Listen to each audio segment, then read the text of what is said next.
বৃষ্টির ওয়েদারে যদি এইটা না খাই তাহলে একদম অসম্পূর্ণ।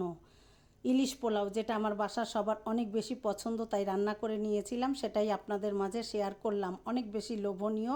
আর যারা এই সিজনে এখনও খাননি, ঝটপট বানিয়ে খেয়ে নিন আমার এই ঝটপট রেসিপি দেখে। আসসালামু আলাইকুম, কেমন আছেন সবাই? আপনাদের মাঝে আজকে শর্টকাটে ইলিশ পোলাওয়ের রেসিপি শেয়ার করছি। এখানে দুটো মাছ কেটে ধুয়ে পরিষ্কার করে আমার পছন্দ ও সদস্য অনুযায়ী টুকরোগুলো ধুয়ে পরিষ্কার করে একপাশে রেখে দিয়ে চুলায় একটা পাত্র বসিয়ে দিলাম। পাত্রে দিয়ে দিলাম আমি এখানে প্রায় 1 কাপ পরিমাণ সয়াবিন তেল আর ঘি আর সয়াবিন তেল দিয়ে আজকে রান্নাটা আমি করব।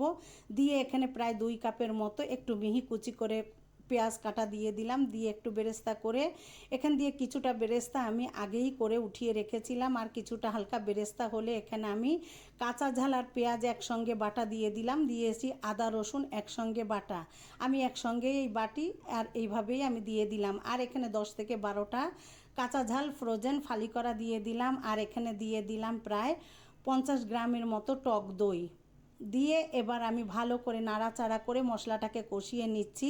মশলাটা যার যার পছন্দ অনুযায়ী ব্যবহার করতে পারেন। আসলে আমার মারে সবসময় দেখেছি ইলিশ পোলাওয়ে খুব কম মশলায় রান্না করতে, আর আমি কিন্তু সবসময় আমার মায়ের রেসিপিতেই এই রান্নাটা করি। এবার লাল মরিচের গুঁড়া, স্বাদ মতো লবণ দিয়ে খুব ভালো করে উপরে তেল আসা পর্যন্ত কষিয়ে নিলাম। উপরে তেলটা যখন ফুটে উঠেছে এই পর্যায়ে আমি একটু সময় নিয়ে কষিয়ে নিয়ে যে মাছগুলো আমি কেটে ধুয়ে পরিষ্কার করে রেখেছিলাম, এবার এই মাছগুলো আমি একে একে দিয়ে দিচ্ছি।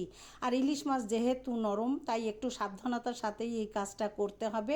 একে একে আমি মাছগুলোকে সাজিয়ে দিচ্ছি। আর আমি এখানে বড় বড় যে পিসগুলো সেগুলোই নিয়েছি, নিয়ে আমি এবার এখানে একে একে দিয়ে দিলাম। দিয়ে আমি উল্টে পাল্টে ভালো করে নাড়াচাড়া করে মিশিয়ে নিচ্ছি, মশলাটা যাতে মাছের ভিতরে খুব ভালো করে প্রবেশ করে।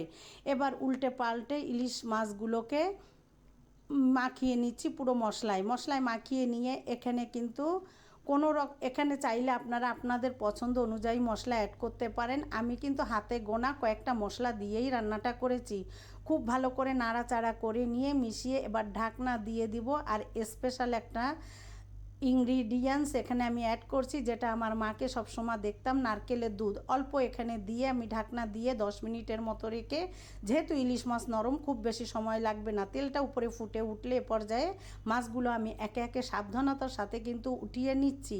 আর ওদিকে আমি প্রায় 1.5 কেজি পরিমাণ চিনি গুঁড়া চাল ভালো করে ধুয়ে 10 মিনিটের মতো ভিজিয়ে রেখে একটা স্ট্রেনারে উঠিয়ে রেখেছি।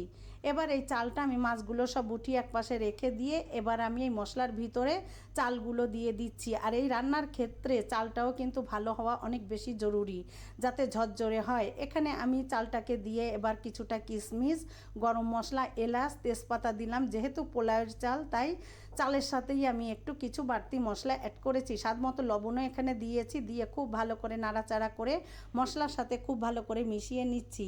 আমার ছেলে কিন্তু পোলাও পছন্দ করে না, কিন্তু ইলিশ পোলাওটা তার অনেক বেশি পছন্দের। খুব ভালো করে কষিয়ে নিয়ে মিডিয়াম টু লো আঁচে রেখে এবার যে নারকেলের দুধটা রেখেছিলাম এটা পুরোটা দিয়ে দিলাম। আর আসলে এখানে পানির মাপটা ওভাবে বলা যায় না, নতুন পুরাতন চাল হিসাবে পানিটা দিতে হবে, এমনভাবে দিতে হবে যাতে আমার চালটা পুরোপুরি রান্না হয়ে যায়।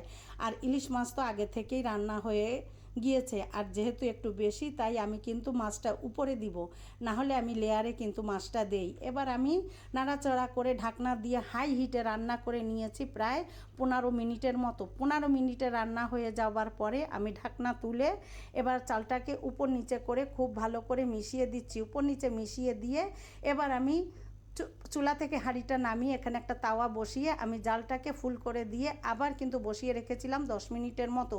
10 মিনিট পরে আমি ঢাকনা তুলে এবার উপরের ভাতটা নিচে, নিচের ভাতটা উপরে করে ভালো করে মিশিয়ে দিয়ে উপর থেকে আমি বেরেস্তা সামান্য একটু ঘি দিয়েছি। দিয়ে এবার আমি আগে থেকে যে মাছটা রেখেছিলাম এই মাছটা আমি একে একে দিয়ে দিচ্ছি।